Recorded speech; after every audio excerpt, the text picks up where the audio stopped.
É isso?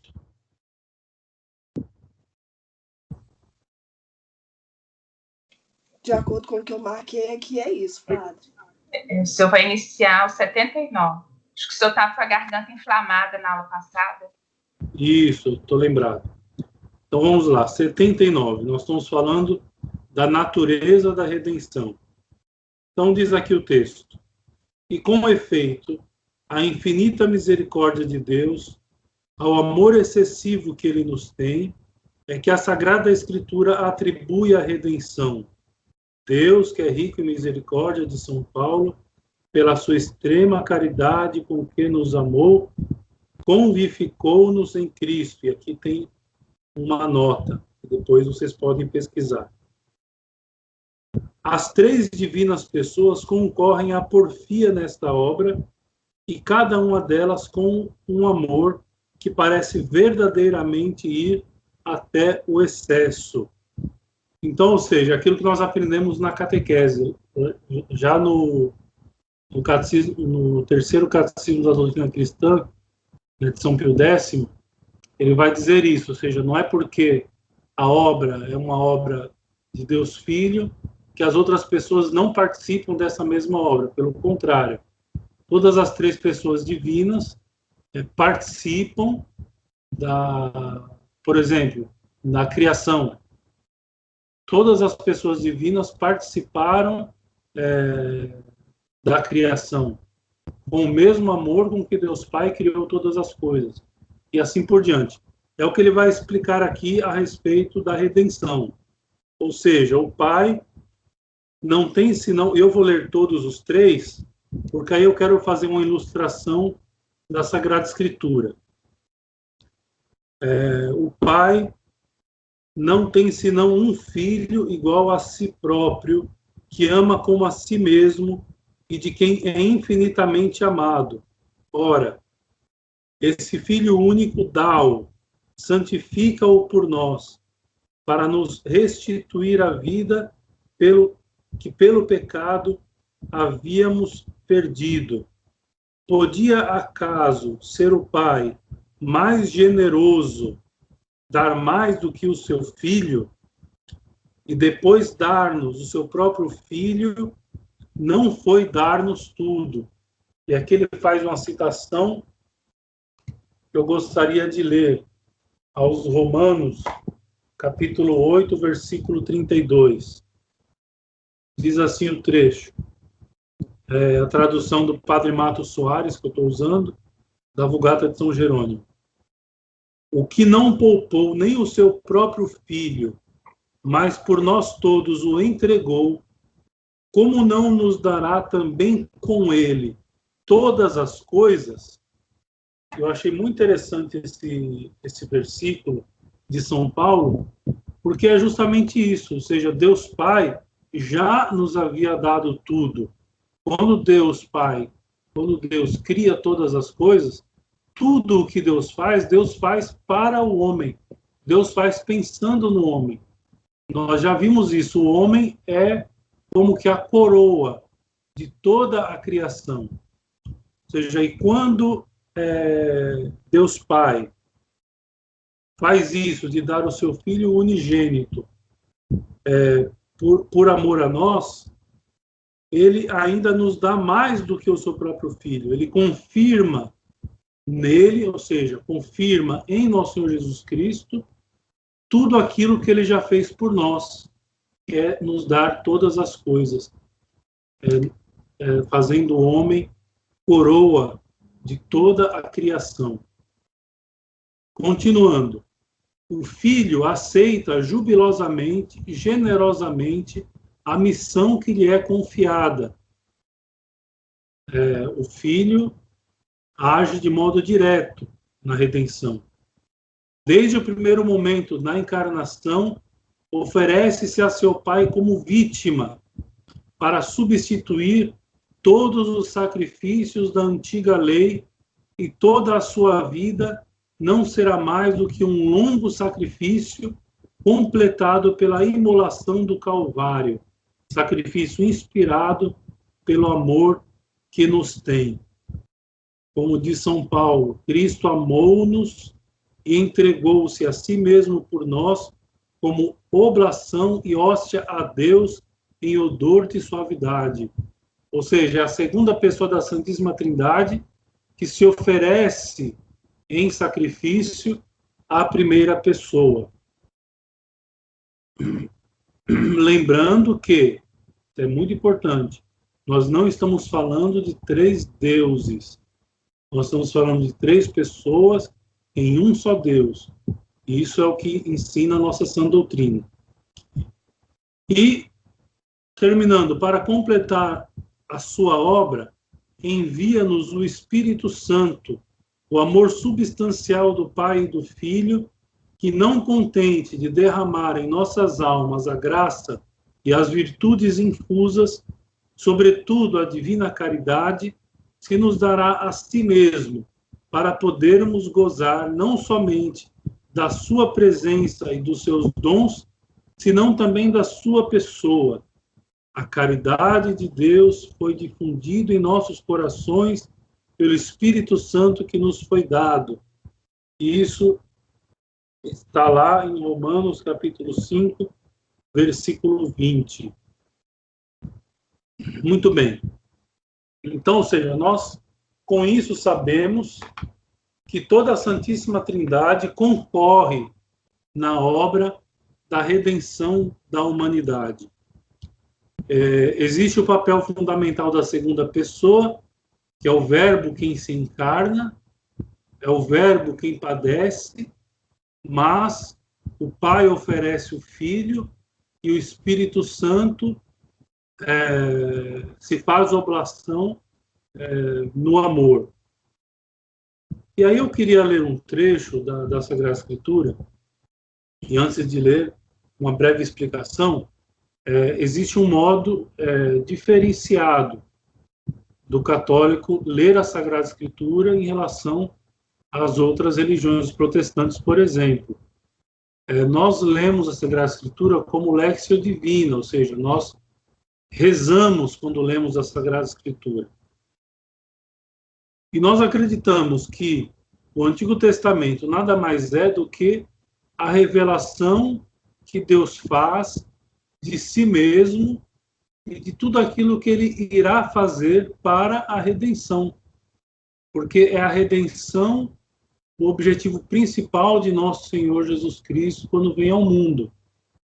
Então Deus, lá no Antigo Testamento, já prevê todas essas coisas. Então todas aquelas histórias que nós ouvimos, desde, por exemplo, Caim matando Abel, a história de Jacó com Rebeca, enfim, todas essas histórias nada mais são do que para nós figuras daquilo que aconteceria, como Deus prevendo o que vai acontecer, é como Deus dizendo o modo como vão acontecer as coisas. E quem tiver fácil aí com a Sagrada Escritura nas mãos, Gênesis capítulo 22, para aqueles que quiserem acompanhar, senão não tem problema porque eu vou ler o texto. É um texto muito emblemático para fazermos entender nessa participação da Santíssima Trindade, concorrendo todas as pessoas na obra da redenção. Então diz assim o texto, Gênesis capítulo 22. Passado isso, tentou Deus a Abraão e disse-lhe, Abraão, Abraão. E ele respondeu, aqui estou. E Deus disse-lhe, toma Isaque, teu filho único, a quem amas, e vai ao território de Moriá, e aí o oferecerás em holocausto sobre um dos montes que eu te mostrar. Abraão, pois, levantando-se de noite, pôs as telas ao seu jumento, levando consigo 2 jovens servos, e Isaque, seu filho. E tendo cortado a lenha para o holocausto, partiu para o lugar que Deus lhe tinha dito. E ao terceiro dia, levantando os olhos, viu um lugar de longe e disse aos seus servos: esperai aqui com o jumento, eu e o menino vamos até acolá, e depois de adorarmos, voltaremos a vós. Tomou também a lenha do holocausto e pô-la sobre Isaque, seu filho. Ele, porém, levava nas mãos o fogo e o cutelo. E enquanto ambos caminhavam juntos, disse Isaque a seu pai: meu pai. E ele respondeu: que queres, filho? Eis, disse Isaque, o fogo e a lenha. Mas onde está a vítima para o holocausto? E Abraão respondeu: meu filho, Deus deparará a vítima para o seu holocausto. Caminhavam, pois, ambos juntos e chegaram ao lugar que Deus tinha designado, no qual levantou um altar e sobre ele preparou a lenha e, tendo ligado Isaque, seu filho, pô-lo no altar sobre o feixe de lenha. E estendeu a mão e pegou no cutelo para imolar seu filho. E eis que o anjo do Senhor gritou do céu, dizendo: Abraão, Abraão. E ele respondeu: aqui estou. E o anjo disse-lhe: não estendas a tua mão sobre o menino e não lhe faças mal algum. Agora conheci que temes a Deus e não perdoaste a teu filho único por amor de mim. Abraão levantou os olhos e viu atrás de si um carneiro preso pelos chifres entre os espinhos, e pegando nele, o ofereceu em holocausto em lugar de seu filho, e chamou àquele lugar o Senhor providencia, donde até ao dia de hoje se diz: o Senhor providenciará sobre o monte. É um trecho bastante conhecido, ou seja, Deus pede a Abraão algo que pareceria impossível pedir a um pai, ou seja, de imolar, de sacrificar o seu próprio filho, e não qualquer filho, um filho primogênito. Então vejam só, como eu disse, né, nós não lemos a Sagrada Escritura senão em vista daquilo que Deus quer nos mostrar. Senão essa seria somente uma história. E nós poderíamos tirar dessa história, por exemplo, um aprendizado simples, simplório até, por exemplo, que devemos, assim como Abraão, devemos ter uma obediência cega em Deus, que no momento certo ele proverá tudo. Porque foi o que Abraão fez. Abraão confiou cegamente em Deus, ele iria oferecer o seu filho ao holocausto. Ele chegou a levantar a faca, o cutelo, para imolar o seu filho Isaque. Mas o anjo não deixou, porque este não era o objetivo de Deus. Ou seja, o objetivo de Deus ali não era mandar que Abraão imolasse o seu filho, mas era, através dessa história, nos mostrar como seria feito a nossa redenção, como aconteceria. Ou seja, um pai ofereceria um filho unigênito em holocausto. Era assim. E eu peço que vocês fiquem atentos aos símbolos, aos sinais. Deus, ele não deixa passar nada nessa história, se nós vamos comparar com aquilo que aconteceu com o nosso Senhor. Mas nada se deixa para trás. Bom, primeiro, o monte. Ou seja, Deus iria indicar um monte onde seria oferecido o sacrifício. Depois, Isaque é levado montado num jumento. Olha, até o jumentinho, Deus se teve nesse detalhe. Depois, quando o monte é visto, Abraão coloca a lenha nas costas de Isaque. Ou seja, é Isaque quem leva a lenha que servirá para o seu próprio sacrifício. Enfim, tudo nesse texto concorre para nós quando nós fazemos a Lexio Divina seriamente, nós enxergamos nesse texto uma previsão, um símbolo, um sinal do que Deus fará para redimir a humanidade. Ou seja, tem que haver um sacrifício. Sem sacrifício não há religião. Tem que haver um sacrifício. E esse sacrifício será substituído. E por que o anjo não permite que Abraão mate o seu filho Isaque? Porque Isaque não é o unigênito de Deus. Ele pode ter tido muitas virtudes, e nós, se seguirmos lendo o texto, Isaque ele terá muitas virtudes, mas ainda assim ele não terá aquelas virtudes necessárias para apagar os pecados de toda a humanidade. Esse texto, na verdade, é uma previsão daquilo que o próprio Cristo faria.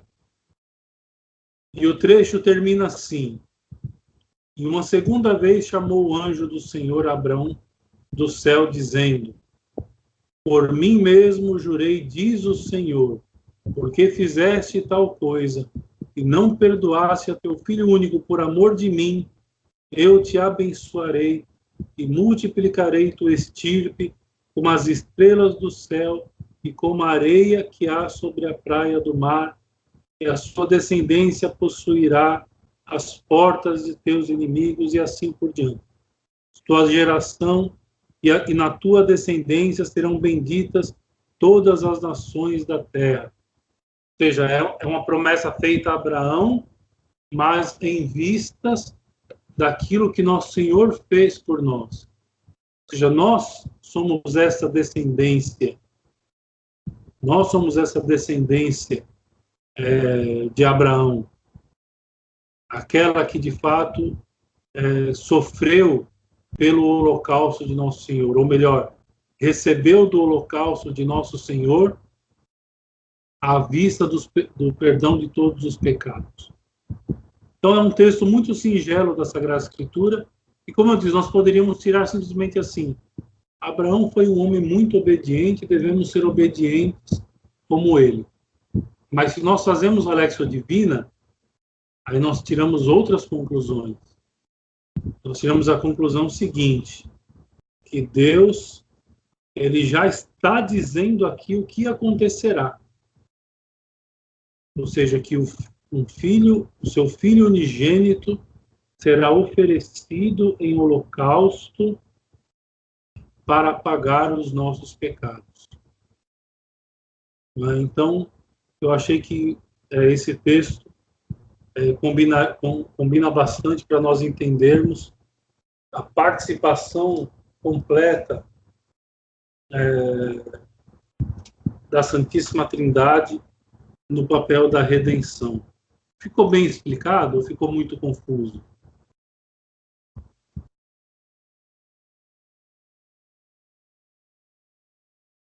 Estão me ouvindo? Então, ficou bem explicado, padre. Ao menos eu compreendi. Para mim ficou bem claro também.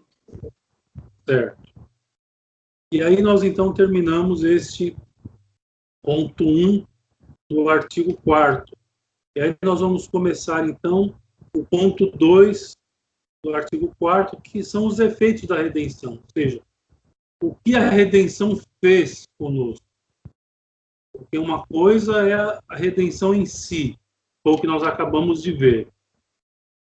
Ou seja, nosso Senhor, com seu sacrifício, ele repara os nossos pecados. Isso ficou bem explicado. E toda a Santíssima Trindade, todas as pessoas divinas concorrem para a obra da redenção. Isso ficou explicado. E agora os efeitos da redenção, ou seja, os efeitos imediatos em nós da redenção. Não contente de reparar, diz o texto, número 82, não contente de reparar pela sua satisfação a ofensa feita a Deus e de nos reconciliar com Ele, Jesus merece-nos todas as graças que havíamos perdido pelo pecado e outras ainda. restitui-nos em primeiro lugar os bens sobrenaturais perdidos pelo pecado. Então, ou seja, Nosso Senhor precisaria simplesmente fazer tudo o que fez, morrer na cruz, para perdoar os nossos pecados, e estaria tudo feito. Só que ele fez mais ainda. Ou seja, o amor de Deus transborda de si mesmo. E ele fez mais ainda por nós. Então ele diz, esses bens sobrenaturais perdidos no pecado. Então ele coloca aqui várias letras. Vai até a letra E. Então, A. Então, restitui-nos a graça habitual, com o seu cortejo de virtudes infusas e dons do Espírito Santo, e para melhor adaptar a natureza humana, institui os sacramentos, sinais sensíveis que nos conferem a graça em todas as circunstâncias importantes da vida e nos dão, assim, mais segurança e confiança.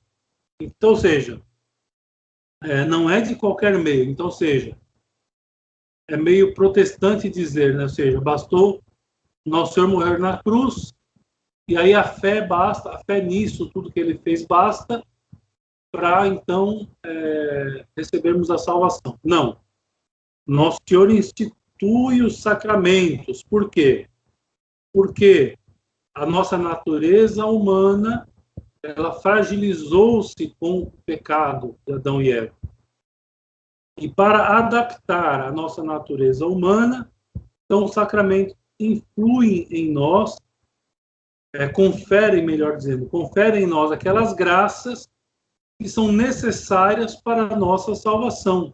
Então, por exemplo, como é que nós fazemos que os méritos de nosso Senhor Jesus Cristo sejam aplicados para a nossa vida? Pelo sacramento do batismo. Entendeu? Então, ou seja, não bastou Nosso Senhor morrer na cruz. Claro que isso basta, evidentemente. Mas não estou dizendo no sentido lato. No sentido lato, bastou Nosso Senhor morrer na cruz. Mas, para adaptar a nossa natureza frágil, Nosso Senhor nos dá os sacramentos, que são sinais sensíveis, mas que conferem em nós aquelas graças que são necessárias para a nossa salvação. Para a aplicação dos méritos de Nosso Senhor, o sacramento do batismo. Se nós voltamos a pecar, nós precisamos do sacramento da confissão, e assim por diante.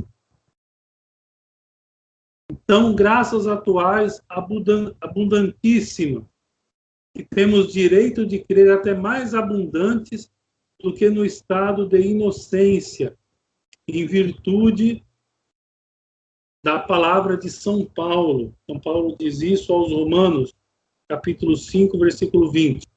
Onde abundou o pecado, superabundou a graça. Então, ou seja, nós temos, além da graça habitual, que é como a recuperação dos dons sobrenaturais que Adão e Eva perderam, nós temos ainda as graças atuais, aquelas graças que Deus nos concede todos os dias. A graça, por exemplo, da oração, de fazer uma oração bem feita, a graça de dar um bom conselho, de receber um bom conselho, enfim.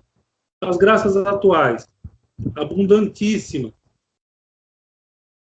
Ou seja, tudo isso nós recebemos em virtude dos méritos de nosso Senhor Jesus Cristo.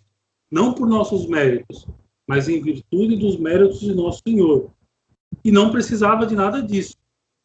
Bastava, como eu disse e repito, bastava Nosso Senhor morrer na cruz e nos dar o sacramento do batismo. Só bastava isso. Mas Nosso Senhor nos dá muito mais do que aquilo que era previsto. Continuando, 83. É perfeitamente verdade que o dom de integridade não nos é imediatamente restituído, mas só progressivamente. Então, ou seja, até o dom da integridade perdido por Adão e Eva é restituído. mas só progressivamente. A graça da regeneração deixa-nos abraços com a tríplice concupiscência e todas as misérias da vida, mas dá-nos força necessária para triunfar de tudo isso. Faz-nos mais humildes, vigilantes e ativos para prevenir e vencer as tentações. Robustece-nos assim na virtude e depara-nos ensejo de alcançar maiores merecimentos. Então, ou seja, nós não recebemos diretamente o dom da integridade. Quando somos batizados, por exemplo, nós não recebemos o dom da integridade de modo perfeito. Ele é nos restituído progressivamente e nós só teremos ele completo na eternidade. Isso por quê? Ora, primeiro por conta da tríplice concupiscência. Mas, ao mesmo tempo, todas essas misérias que a vida nos traz, com a tríplice concupiscência, ou seja, o mundo, a carne e o demônio, essa é a tríplice concupiscência, o mundo, a carne e o demônio investem sobre nós constantemente e, por vezes, infelizmente, caímos. Se, por um lado, não nos é dado de modo imediato o dom da integridade, no entanto, todas essas fraquezas nos faz mais humildes, mais vigilantes, porque talvez tudo que Deus faz de um modo perfeito, não é? Mas poderíamos pensar, talvez se Deus nos desse o dom da integridade de uma vez só, no batismo, por exemplo, talvez nós ficaríamos mais fracos no sentido de permitirmos acontecer o que aconteceu com Adão e Eva, por exemplo, nos tiraria o efeito de vigilância. Nosso Senhor nos manda no Santo Evangelho, né?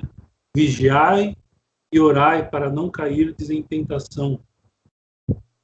No Pai Nosso, nós pedimos isso também. Enfim, são só conjeturações. O fato é que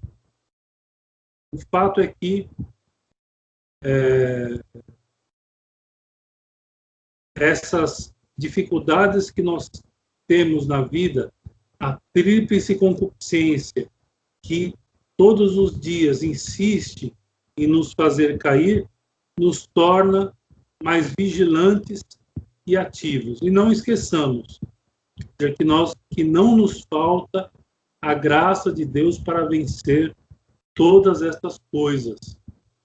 Ou seja, Deus não nos abandona. Não é assim, batiza, pronto, agora cada um que se vire. Não. Deus é justamente o que ele diz aqui. As graças atuais que nós recebemos de Deus são abundantíssimas. Deus, todos os dias, nos concede graças atuais. Continuando o texto. Pondo-nos diante dos olhos os exemplos de Jesus, que tão heroicamente levou a sua cruz e a nossa, estimula-nos o ardor na luta e sustenta-nos a constância no esforço. Lógico, uma vez que compreendemos tudo isto. Não é? Então,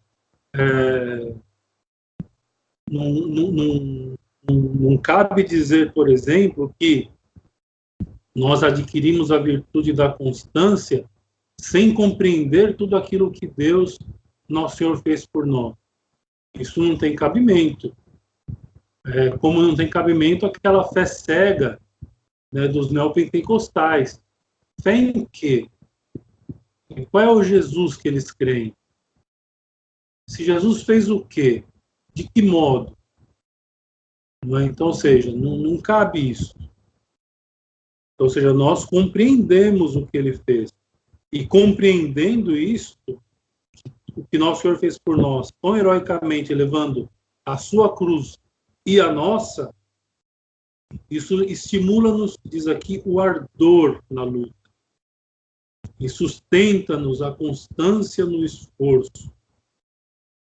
E as graças atuais que ele nos mereceu e nos concede com tão divina prodigalidade facilitam-nos singularmente esforços e vitórias. Então, esses esforços e vitórias diárias que nós temos, nós alcançamos mediante essas graças atuais que nosso Senhor nos cumula diariamente. À medida que lutamos, sob a direção e com o apoio do Divino Mestre, a concupiscência vai diminuindo, a nossa força de resistência vai aumentando, e chega por fim a hora em que muitas almas privilegiadas são de tal modo confirmadas na virtude que, não obstante ficarem com liberdade de pecar, não cometem falta alguma de propósito deliberado, nem mesmo as faltas veniais. Basta nós vermos e estudarmos a vida dos santos. Aliás, é sempre importante nós estarmos lendo a vida de algum santo, terminando uma, ler outra e assim por diante. Porque a vida dos santos nos dá um exemplo prático, né, de como a graça atual age de tal modo que chega um determinado momento em que não se peca mais deliberadamente. A vitória definitiva não se alcança senão ao entrar no céu. E é claro, aquilo que eu disse anteriormente, nós não conseguiremos a vitória plena neste século, neste mundo. A vitória plena, definitiva, nós somente alcançaremos no céu.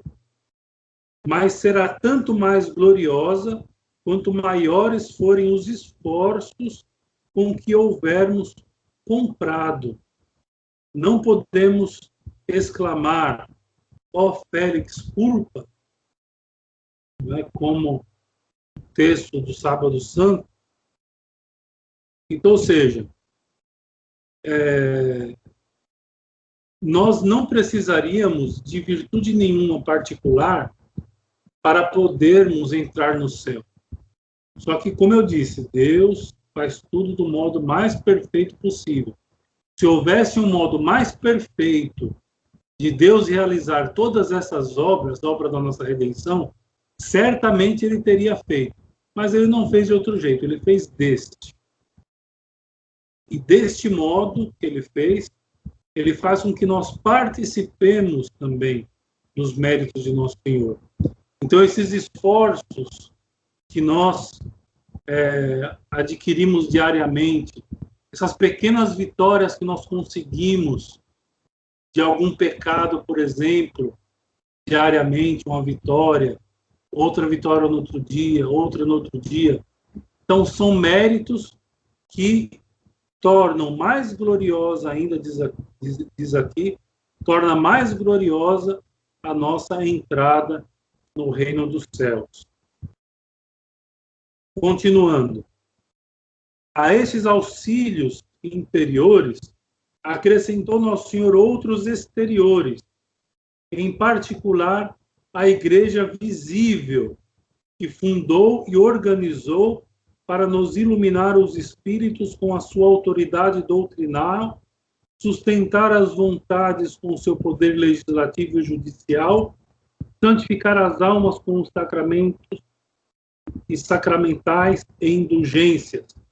Não encontramos em tudo isto um auxílio imenso de que devemos dar graças a Deus, ó Félix culpa, mais uma vez? Então, ou seja, ainda Nosso Senhor nos dá um lumiar, que é a Santa Igreja. Nosso Senhor institui a Santa Igreja, o que nos dá cada vez mais a certeza de que nós não estamos sozinhos. E é da Igreja que recebemos não só os sacramentos, como também temos as nossas almas a indicação, o caminho a se seguir. Ou seja, a Igreja ela tem autoridade doutrinal para nos ensinar. Então, com o seu ensinamento, a Santa Igreja nos guia. nós ainda temos as nossas vontades sustentadas com o poder legislativo e judicial da Igreja. A Igreja, ela tem o poder de criar leis, de fazer leis, e as leis e a prática das leis fortificam a nossa vontade e santifica as nossas almas com os sacramentos. Então, ou seja, nosso Senhor não precisava ter instituído a Santa Igreja. A Santa Igreja é liberalidade do seu amor para conosco. E é claro que nisso também Deus reconhece a nossa fraqueza. Ou seja, nós estaríamos perdidos sem esse lumiar, que é a Santa Igreja, para nos guiar, para nos dizer o caminho, para nos dizer o que fazer, como fazer, quando fazer, e etc. E é interessante também nós fazermos um contraponto com essas doutrinas neopentecostais, né, que dizem assim, né, que afirmam: eu não creio em igreja, eu creio em Jesus Cristo. Mas não deixa de ir lá no culto toda semana. Enfim, uma contradição tremenda. Nós necessitamos da igreja. Nosso Senhor julgou que nós necessitaríamos da igreja. E se nosso Senhor julgou, como disse e repito, esse foi o melhor meio que ele criou. Ele poderia ter criado outros meios, outros tantos meios. Nós poderíamos aqui falar várias possibilidades. Poderíamos mencionar várias possibilidades do que nosso Senhor poderia ter feito para nos salvar. Só que Deus é perfeito. E tudo que ele fez do modo mais perfeito possível. Continuando. Enfim, se não for o pecado original, não é certo que o Verbo houvesse de encarnar. Ora, a encarnação é um bem tão precioso que por si só basta para justificar e explicar o canto da igreja, ó Félix Urpa. Ou seja, basta o milagre da encarnação, né, para nós deliciarmos-nos nas nossas orações, na contemplação. Semana passada eu havia dito que a encarnação sempre foi fonte de numerosas meditações, de numerosas explanações dos Santos Padres. Só a encarnação. Imagine todo o resto que o nosso Senhor fez por nós. Continuando. Em lugar de um chefe bem dotado, sem dúvida, mas falível e pecável, temos por cabeça o Filho eterno de Deus, que, revestido da nossa natureza, é homem tão verdadeiro como é verdadeiro Deus. E aqui a afirmação é uma afirmação doutrinária essa. Ou seja, nosso Senhor Jesus Cristo, ele é homem verdadeiro e Deus verdadeiro. Não metade Deus, metade homem, mas 100% Deus, 100% homem. Aliás, tem várias heresias dos primeiros séculos que tentavam colocar nosso Senhor Jesus como um meio a meio. Meio Deus, meio homem. Só que tudo isso foi rechaçado como heresia. Ele é 100% homem, 100% Deus. Ou seja, nós não temos um ser falível para nos guiar. Nós temos um ser infalível, que é nosso Senhor Jesus Cristo, nossa cabeça. Seguindo o exemplo de São Paulo, nosso Senhor Jesus Cristo é a cabeça e nós somos os seus membros.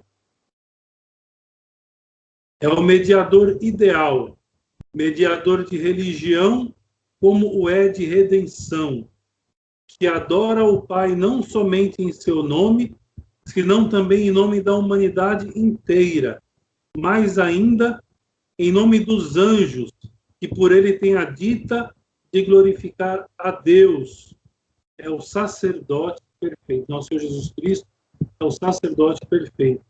E diz que a segunda pessoa da Santíssima Trindade adora a Deus Pai mais perfeitamente que aqueles anjos que foram criados por Deus exatamente para esta única função, de adorá-lo. Ele é o sacerdote perfeito, que tem livre acesso ao trono de Deus pela sua natureza divina, e se inclina compassivamente para os homens, constituídos seus irmãos, que ele, rodeado como está de fraqueza, trata com indulgência. Com ele e por ele, podemos tributar a Deus as homenagens infinitas a que tem direito.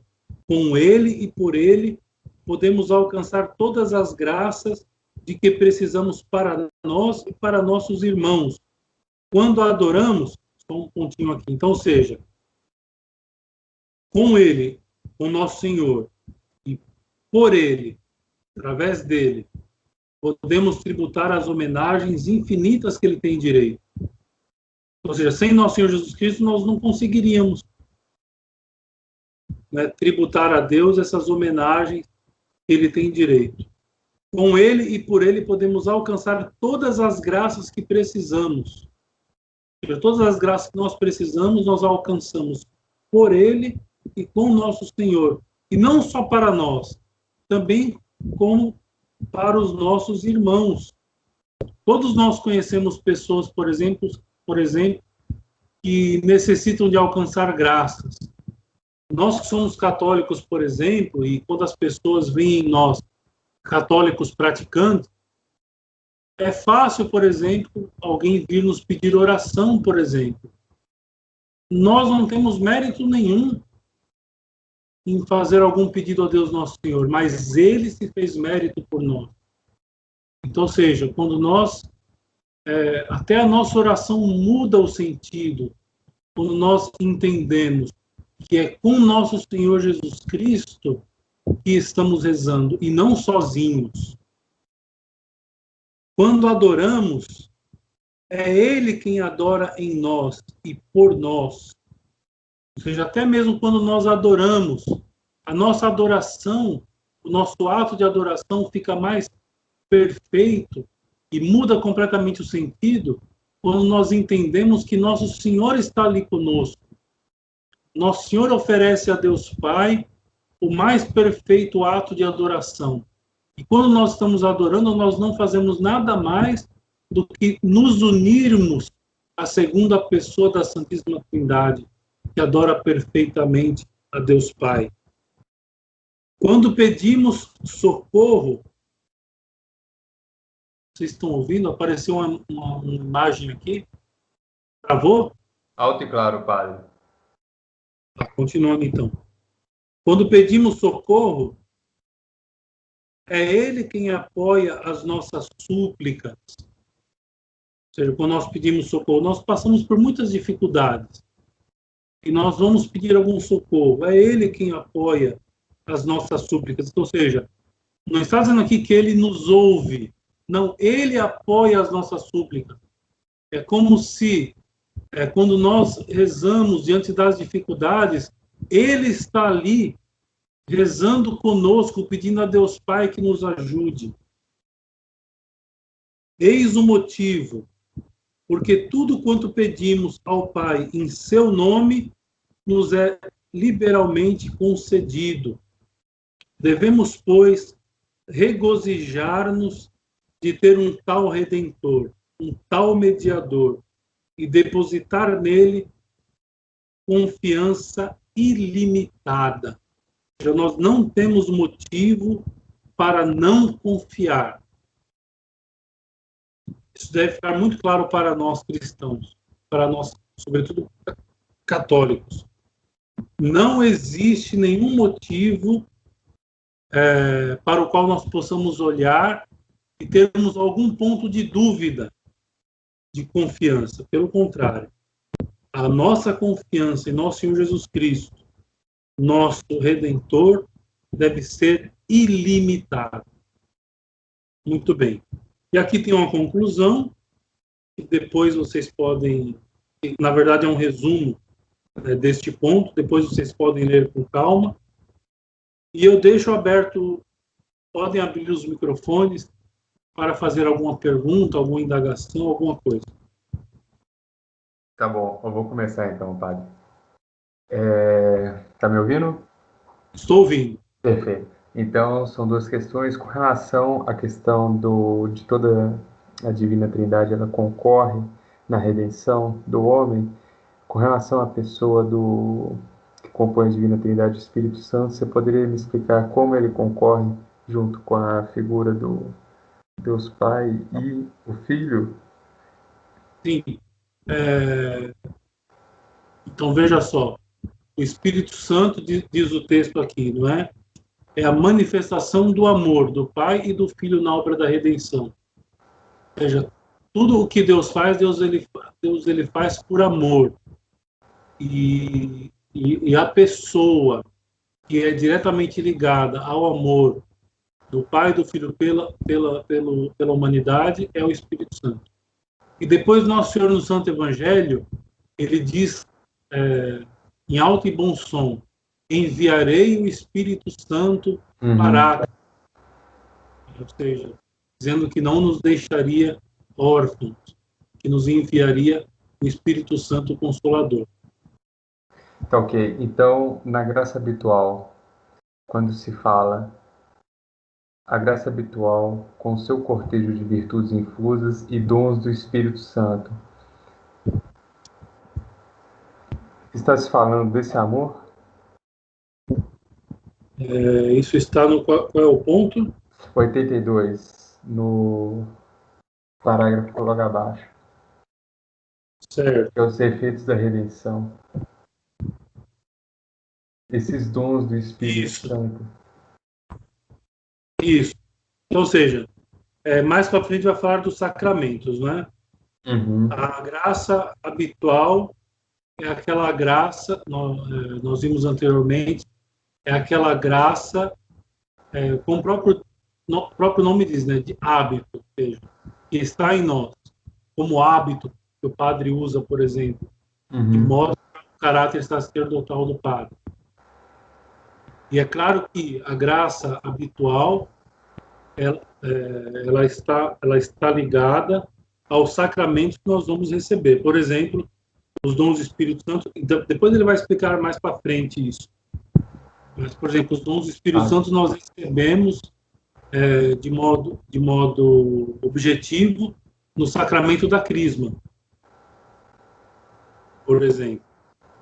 Não sei se é essa a pergunta. Poxa, padre, é porque eu não crismei ainda. Você não crismou ainda? Não, então, infelizmente. Você não recebeu os dons do Espírito Santo ainda aí, ó. Precisa resolver isso aí logo. É por isso a dúvida. Não, tudo bem, mas mais para frente eu explico. Então, é porque essa pessoa da Trindade, eu tenho ainda alguma dificuldade de conceituá-la, sabe?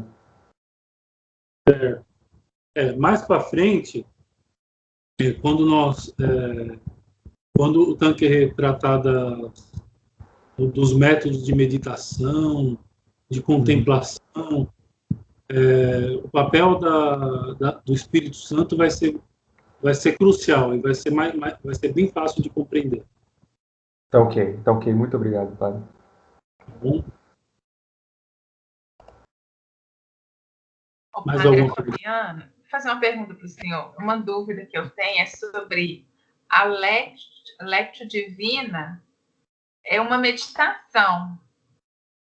E a meditação, por exemplo, a meditação da imitação de Cristo, a gente faz as duas no mesmo dia? Ou escolhe uma? Ou são coisas diferentes? São coisas diferentes. A Lectio Divina é a leitura orante da Sagrada Escritura. Ou seja, a gente reserva um momento no dia, a gente escolhe o texto. Tem vários métodos, né? Tem dois aqui que me vêm à mente, que é o método de São Sulpício e tem o método de Santo Inácio de Loyola. Fácil de procurar no Google, né? Métodos de Lectio Divina. É fácil de colocar no Google. O método de São Sulpício é muito complicado. O de Santo Inácio de Loyola é bem mais simples. Então, ou seja, a Lexio Divina é a leitura orante da Sagrada Escritura. A meditação, ela pode ter como fonte a Lexio Divina, mas ela pode ter como fonte algum outro escrito espiritual também, como, por exemplo, a Imitação de Cristo, a Filoteia, a própria vida de um santo, ou algum escrito de um santo, por exemplo, a vida espiritual do Padre Faber, que não é santo ainda, mas logo, logo. Aliás, uma notícia, não sei se já receberam essa notícia, foi comprovado o segundo milagre do Beato Newman. Então, logo, logo ele será canonizado. Bom, enfim. Então, são duas coisas, só para dizer que são duas coisas diferentes. A Lexio Divina é a leitura orante da Sagrada Escritura. E aí tem vários métodos. Você pode usar qualquer um deles. E a meditação pode ter como fonte a Sagrada Escritura, mas pode ter como fonte outros livros espirituais. Ou mesmo um motivo, por exemplo, eu vou meditar sobre a redenção. Por exemplo, agora à noite, antes de dormir, já que terminamos esse assunto da redenção, então nós vamos, como oração da noite, vou fazer a meditação, depois de tudo isso foi dito, vou fazer uma meditação sobre a redenção, sobre o papel da redenção na nossa vida. Pode ter um motivo, né? Um modo. Certo? Certo. Entendi.